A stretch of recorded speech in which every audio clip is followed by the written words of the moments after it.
What would you do if your simple act of kindness suddenly put your life in danger? Amelia Hayes never imagined that helping an elderly homeless veteran would turn her world upside down. All she did was follow her conscience as a nurse, breaking a few hospital rules to treat a sick man who served his country for nearly 3 decades. But within hours, FBI agents were knocking at her door in the middle of the night. What's so important about a small metal box? Why are federal agents tracking down a nurse who lives paycheck to paycheck? And why is her hospital supervisor suddenly desperate to find her? The veteran had whispered something before disappearing. Trust no one above your pay grade. Now Amelia was caught in the middle of a conspiracy that had remained hidden for 30 years. Powerful people would do anything to keep their secrets buried. Some would kill for them. As dawn breaks over the city, Amelia must decide who to trust and how far she's willing to go to protect a man who has nothing but gave her everything. Because sometimes, the most dangerous thing you can possess isn't a weapon, it's the truth. The fluorescent lights of County General Hospital flickered as Amelia Hayes rushed down the hallway, her scrubs stained with coffee from a 12-hour shift that had somehow stretched into 15. At 32, her dream of paying off her nursing school debt seemed further away than ever. The hospital had cut staff again, leaving the remaining nurses to pick up the slack while the administration cited budget constraints. Amelia, we've got another one coming in. Possible pneumonia, maybe worse. Dr. Thompson barely looked up from his clipboard as he passed. Room 4. Amelia nodded, checking her watch. She was supposed to be off an hour ago, but that wasn't how things worked at County General. Not anymore, at least. When she entered room 4, she found an elderly man sitting on the edge of the bed, his clothes worn and tattered, but meticulously clean. His white beard was neatly trimmed, and despite his obvious discomfort, he sat with the straight-backed posture of someone with military training. "Good evening, sir. I'm Nurse Hayes," Amelia said, pulling on fresh gloves. "What brings you in today?"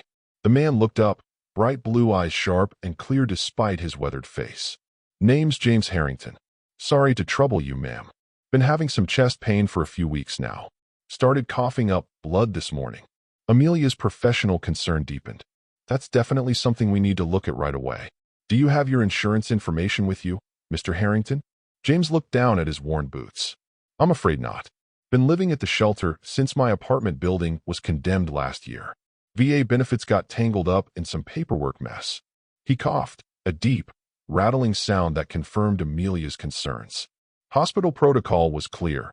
Uninsured patients needed to provide payment information or be transferred to the county clinic, which wouldn't be open until morning. But one look at James told Amelia he might not have until morning.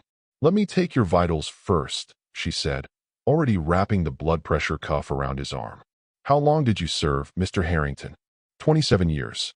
Army. Retired as a master sergeant," he answered with quiet dignity.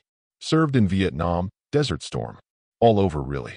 His blood pressure was dangerously high, and his oxygen saturation was concerningly low. Amelia grabbed the stethoscope from around her neck and listened to his lungs. The crackling sound confirmed her suspicions. "Mr. Harrington, I believe you have pneumonia, and it's quite advanced. We need to start treatment immediately." Before she could continue, Diane Palmer appeared in the doorway. At 55, the nursing supervisor had become infamous for her rigid adherence to hospital policies, especially those regarding uninsured patients. "Nurse Hayes, a word?"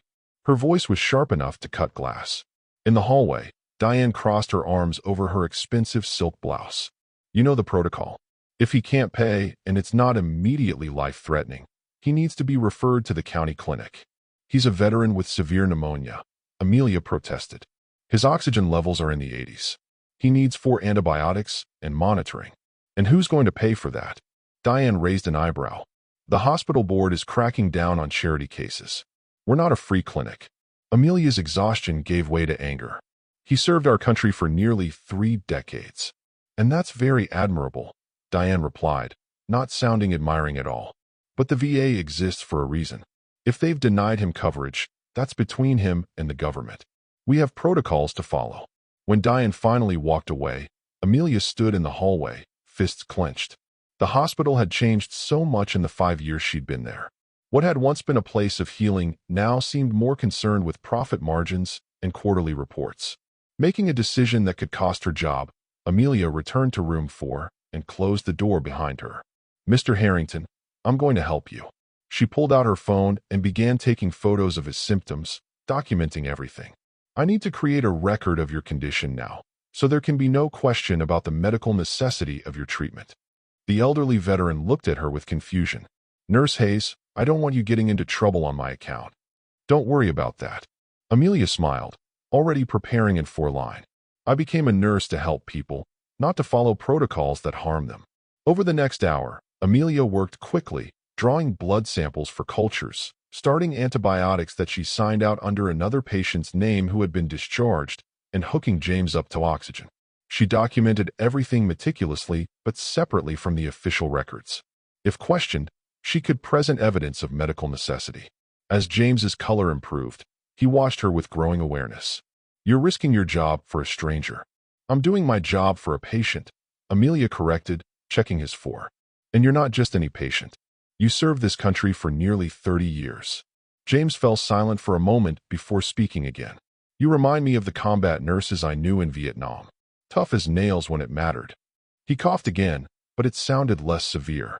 As the antibiotics began to take effect, James shared fragments of his life. He'd lost his wife to cancer 10 years ago. Their savings had gone to her treatment. He'd lived modestly on his pension until the apartment building incident displaced him and dozens of others. Then the VA had somehow lost his records during a system upgrade. He'd been fighting bureaucracy ever since, his health deteriorating while he waited for appointments. Near the end of her improvised treatment session, Amelia heard Diane's voice in the hallway again.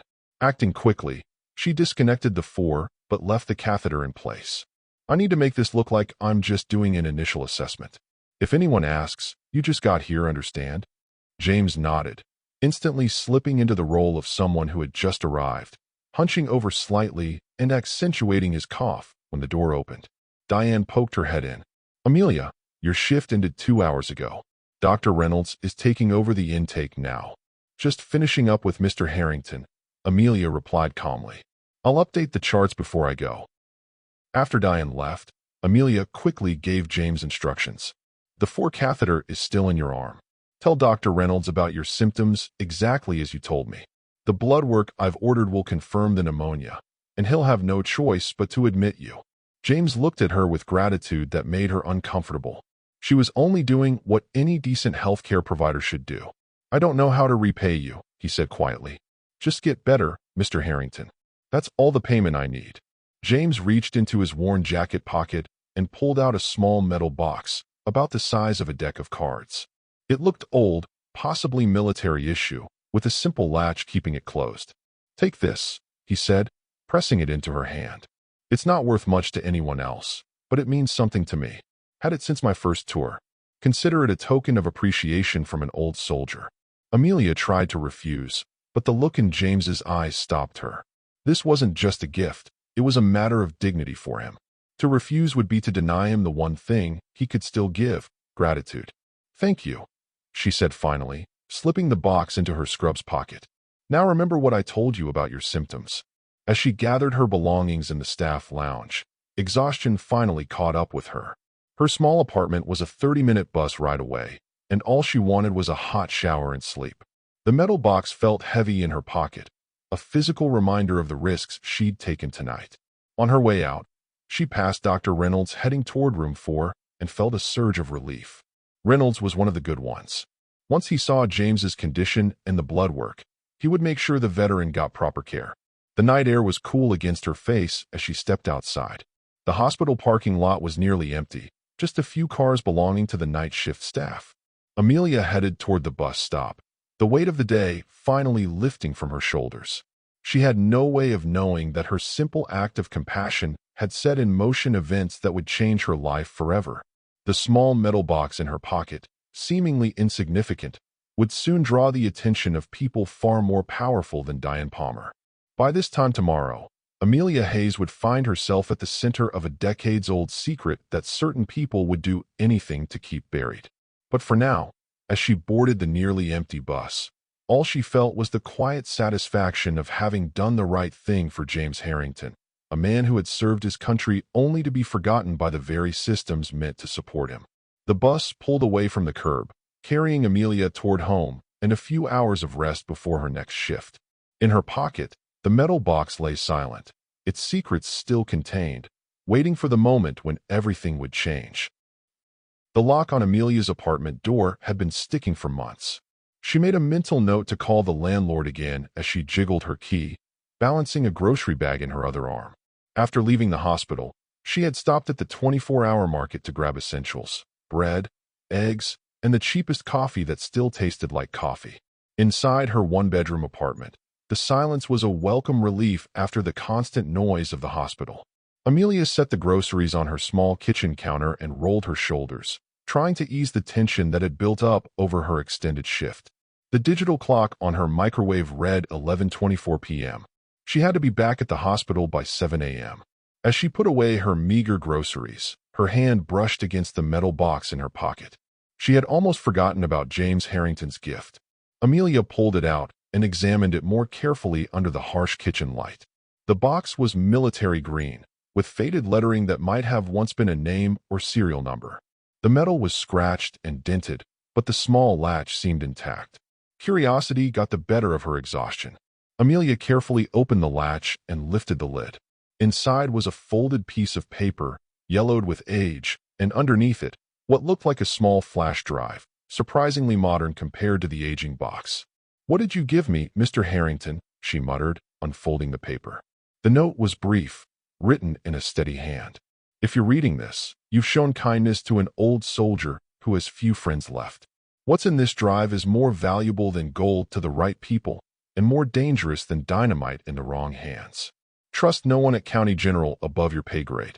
Should anything happen to me, take this to Philip Norris at the Tribune. You seem like someone who still believes in doing what's right. J.H." Amelia reread the note, her heart suddenly pounding. What had James gotten her involved in?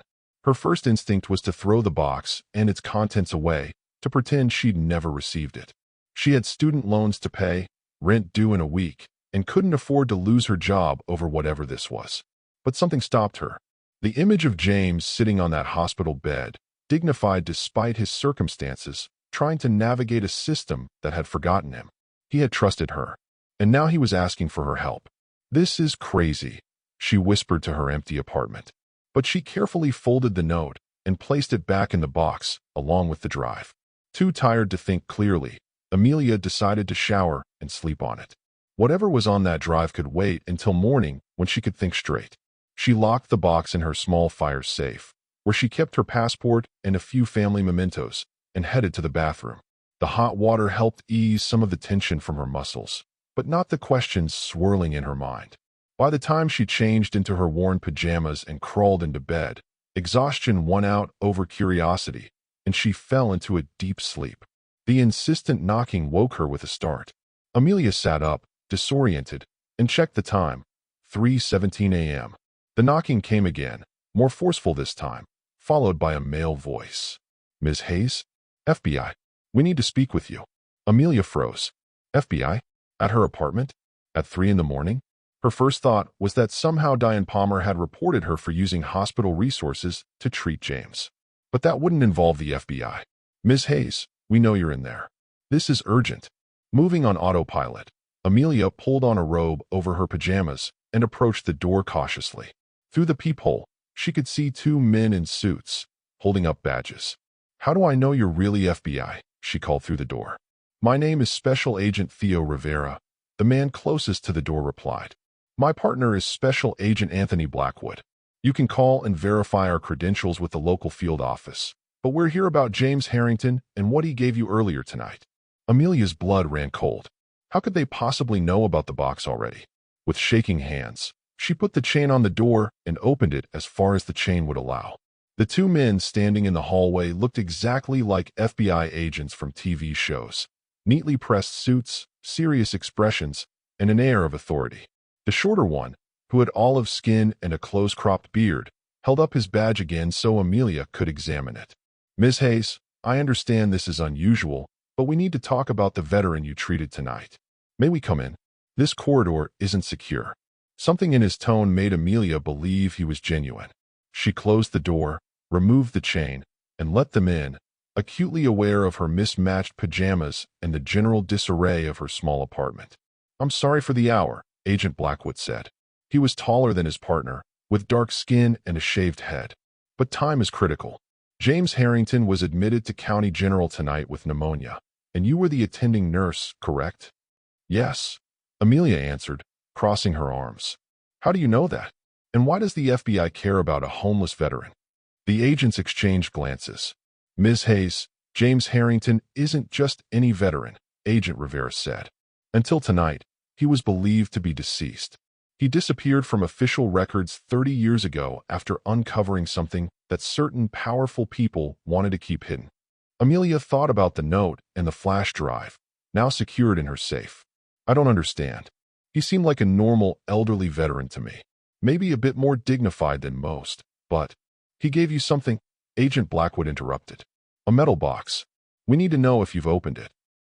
Amelia's nurse training kicked in, keeping her face neutral despite her racing heart. "Why would he give me anything? I just treated him for pneumonia." "Ms. Hayes," Agent Rivera leaned forward, his voice dropping. "James Harrington was once part of a financial audit team for veteran support programs. 30 years ago, he discovered evidence of widespread embezzlement and fraud. Millions of dollars meant for veteran healthcare and housing were being diverted into private accounts. Before he could go public, he disappeared. Everyone assumed he had been silenced permanently. Until he showed up at your hospital tonight," Agent Blackwood added. "We received an anonymous tip that he had surfaced and made contact with a nurse." Amelia's mind raced. "So you're saying James is some kind of whistleblower? That he's been hiding for 30 years because he uncovered corruption?" "Precisely," Rivera nodded. "And we have reason to believe he's compiled evidence over all these years. Evidence that would implicate some very powerful people who are still actively stealing from veteran support programs today, including people at County General," Blackwood said grimly. "Your hospital receives substantial federal grants for veteran care. But have you noticed how few veterans actually receive full treatment there?" Amelia thought about the countless times she'd seen veterans turned away or given minimal care before being referred elsewhere. She had always assumed it was just the broken healthcare system, not deliberate fraud. "Diane Palmer," she whispered, the realization dawning. "The nursing supervisor. She was particularly insistent that James be transferred out." Rivera nodded. "Palmer is just a mid-level player, but yes. She gets bonuses based on how many veterans are processed through the system without utilizing the full resources their benefits should provide. The hospital bills the VA for comprehensive care," Blackwood explained, "but provides minimal treatment, pocketing the difference. It's happening at hospitals across the country, but County General is one of the worst offenders." "And the people at the top?" Amelia asked. "They include hospital board members, administrators, and even some government officials who are supposed to be providing oversight," Rivera said. "We've been building a case for years, but without hard evidence. These people are untouchable. They've created a perfect system of plausible deniability." "Which brings us back to the box," Blackwood said. "If Harrington gave you what we think he did, you're holding evidence that could expose one of the largest frauds perpetrated against American veterans in history." Amelia hesitated. These men seemed sincere, but James's note had warned her to trust no one. "If what you're saying is true, why come to me? Why not approach James directly at the hospital?" "Because we're not the only ones looking for him," Rivera said gravely.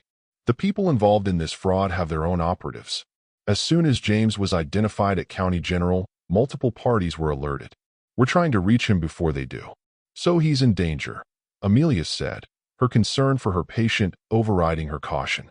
"Extreme danger," Blackwood confirmed. "And by extension, so are you, if you have what they're looking for." Amelia made a decision. She walked to her closet and retrieved the small fire safe. Using the key she kept on her keychain, she unlocked it and removed the metal box. "He gave me this," she said, placing it on the coffee table. "Inside is a note and a flash drive. The note mentions corruption at County General and tells me to trust no one above my pay grade. It also mentions someone named Philip Norris at the Tribune." Rivera's eyebrows shot up. "Norris is an investigative journalist who specializes in government corruption. He and Harrington must have had an arrangement." "Ms. Hayes," Blackwood said seriously, What's on that drive could be vital to our investigation. We need to take it into evidence. Amelia looked from one agent to the other. Something didn't feel right. May I see your badges again? The agents complied, and Amelia examined them carefully this time. They looked authentic, but she had no way to know for sure. And James had specifically warned her. I'd like to call the FBI field office and verify your identities first, she said, reaching for her phone. Of course, Rivera said smoothly. That's standard procedure. As Amelia dialed the number she found online for the local FBI office, she watched the agents carefully. Neither seemed concerned by her caution, which she took as a good sign. After verifying that agents Rivera and Blackwood were indeed FBI agents assigned to a task force on fraud in veteran healthcare programs, Amelia felt marginally better. But a lingering doubt remained. Before I hand over this evidence, she said, I need to know that James will be protected. He trusted me, and I won't betray that trust if he's just going to disappear into some system again. We can arrange protective custody, Blackwood assured her. But we need to move quickly. The people behind this fraud have likely already been alerted to his presence at County General. As if on cue, Amelia's phone rang. The hospital number flashed on the screen. Hello, she answered cautiously. Amelia, it's Dr. Reynolds. The voice on the other end sounded strained. I thought you should know. That veteran you admitted earlier, James Harrington? He's gone. Security footage shows two men in suits escorting him out about an hour ago. They had hospital administration badges, but I don't recognize either of them. Amelia's eyes widened as she looked at the two FBI agents in her living room. Did these men identify themselves? Not that I could see. Listen, something strange is happening. Diane Palmer arrived shortly after, looking for the same patient. She was furious when she found out he was gone. She's been going through the records, asking who treated him. Has she found out it was me? Amelia asked, her heart pounding. Not yet. I covered for you. Said I handled the admission myself. But Amelia, be careful. I've never seen Palmer this agitated. And there's something else. She made a call saying the package might have been compromised. Does that mean anything to you? The agents were watching her intently. Amelia tried to keep her voice steady. Thanks for the warning, Dr. Reynolds. I owe you one. As she hung up, she turned to the agents. James is gone. Two men with administration badges took him from the hospital an hour ago. Rivera and Blackwood exchanged alarmed looks. That wasn't us, Rivera said firmly. Those were likely operatives working for the people behind the fraud. What does that mean for James? Amelia asked, fear gripping her. It means we have even less time than we thought, Blackwood said grimly. Those men are not federal agents. They have no authority to detain Harrington, which means they've essentially kidnapped him. And they'll do whatever it takes to find out what he knows and who he's talked to. Including you, Rivera added.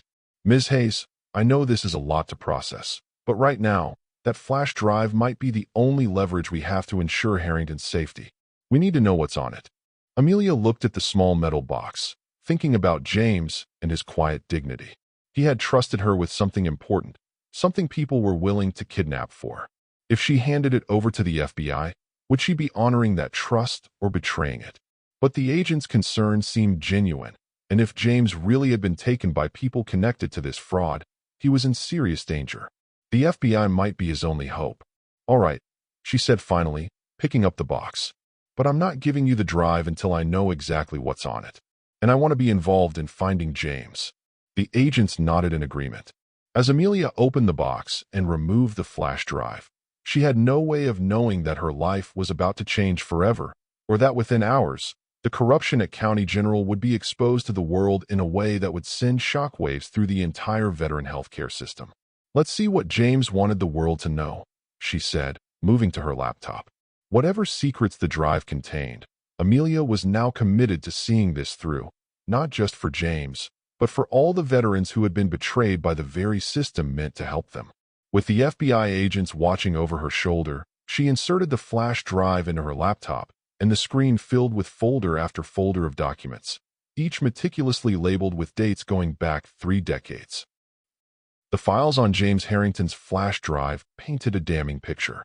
For 3 decades, he had documented the systematic theft of funds meant for veteran care. Spreadsheets showed millions diverted from medical treatments to offshore accounts. Emails revealed County General administrators laughing about cutting corners on veteran care while collecting federal money. Most shocking were the photos. James had documented everything with the precision of a man who knew his evidence needed to be irrefutable. "This is even worse than we suspected," Agent Rivera said, scrolling through the files. "These records implicate at least 30 high-ranking officials, including 3 on our own suspect list." Amelia pointed at a familiar name. "There, Diane Palmer. According to this, she was hired specifically to implement the efficiency protocols that limited veteran care." "Look at this," Agent Blackwood said, opening another folder. "Military records. Palmer served in Army administration before coming to County General." He frowned as he read further. "She was disciplined for falsifying supply records in Afghanistan. Supplies meant for field hospitals were being sold on the black market. So she has a history of this," Amelia said, disgust rising in her throat. Rivera nodded grimly. "And it gets worse. According to these documents, Palmer was discharged after an incident where delayed medical supplies resulted in 3 soldiers dying from treatable wounds. She should have faced court-martial, but someone intervened. The same someone who later hired her at County General," Blackwood added. "Hospital Board President Thomas Wilson." Amelia's phone buzzed with a text message. It was from an unknown number. "Nurse Hayes. I have your veteran friend. Box for his life. 1 hour. Hospital parking garage, level 3. Come alone or he dies." "It's Palmer," she whispered, showing the agents. "She is James." "Perfect," Blackwood said with unexpected satisfaction. "This is our chance." Rivera nodded. "We've been trying to catch Palmer in the act for months. This is textbook extortion. You want to use James as bait?" Amelia asked incredulously. "No," Rivera assured her. "We want to use you, and a fake flash drive, to catch Palmer red-handed while extracting Harrington safely." Within 30 minutes, a plan was in place. Agents would be stationed throughout the parking garage. Amelia would wear a wire, carrying a duplicate flash drive containing nothing but corrupted files. A tactical team would move in once Palmer incriminated herself. As dawn broke over the city, Amelia found herself back at County General, this time wearing a bulletproof vest under her jacket. "Remember," Rivera said, adjusting her hidden microphone, "keep her talking. We need her to admit to taking Harrington and to knowledge of the fraud scheme." The parking garage was eerily quiet as Amelia walked to level 3. Her footsteps echoed off concrete walls, her heart pounding so loudly she was sure Palmer would hear it before seeing her. "That's far enough," came Diane's voice from behind a concrete pillar. She stepped into view, looking nothing like the polished nursing supervisor from the hospital. Her eyes were wild, her expensive blouse wrinkled. "Where's James?" Amelia demanded. "Safe, for now." Palmer nodded toward a parked van. "The flash drive first." "How do I know he's alive?" Palmer smirked and pulled out her phone, showing a video of James tied to a chair, looking pale but conscious. "Satisfied? Now the drive." "Why are you doing this?" Amelia asked, stalling as instructed. "These are veterans who served our country." "Don't be naive," Palmer snapped. "Do you know what nursing supervisors make? Barely enough to cover a decent car payment. Meanwhile, Wilson and his board friends make millions siphoning funds from those bloated VA contracts. So you're stealing from sick veterans for a better paycheck?" "I'm being compensated for my discretion," Palmer corrected. "Those veterans get the bare minimum care required by law. Nobody gets hurt. Except the ones who die waiting for treatments they never receive," Amelia countered. "Like the soldiers who died in Afghanistan because of your efficiencies." Palmer's face contorted with rage. "You know nothing about that. Those soldiers weren't my responsibility. I just managed inventory. And now you're managing people the same way, aren't you? As inventory." "Enough." Palmer pulled out a gun from her purse. "The drive. Now." Amelia slowly removed the fake flash drive from her pocket. "You won't get away with this. James documented everything for 30 years. James should have died 30 years ago," Palmer snarled, reaching for the drive. "We thought he had, until his name flagged in the system yesterday. Imagine my surprise when a ghost from the past shows up in my hospital." "You had him kidnapped." "I had him retrieved," Palmer corrected.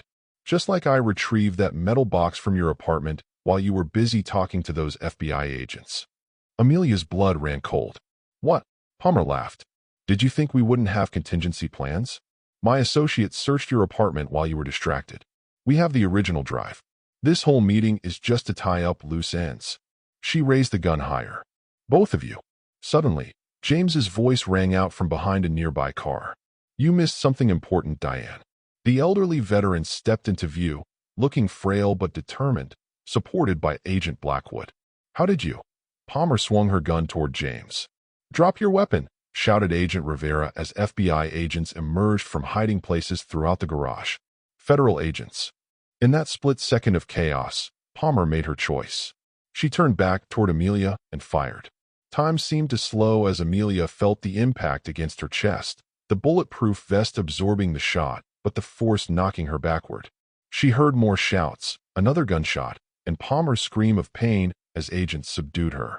When the chaos cleared, Palmer was on the ground, clutching her shoulder where an agent had shot her. Agents were reading her rights as she spat curses at everyone. You okay? Agent Rivera helped Amelia to her feet. I'll have a bruise, but yes. She hurried to James, who was being lowered to a wheelchair. You should be in hospital bed. James offered a weak smile. Couldn't let you face her alone. You showed me kindness when no one else would.